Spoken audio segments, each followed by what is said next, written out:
We're bench testing a starter. We want to put first the ground on the starter. You can put it on the body. Then the B+, the power, where the B+ would be. Then the starter enable. This will allow us to crank the starter. You see it's this one right here.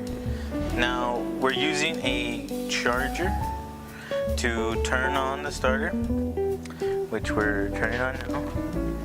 And we're gonna hit the starter. See, this is how you hit it. Now we're gonna start touching the starter enable wire. Now if you get that, the solenoid is not pushing the rotor out and the motor isn't spinning it, so it means both the starter solenoid and the motor aren't working. You could simply replace them. They come with both, and that's how to test a bad starter.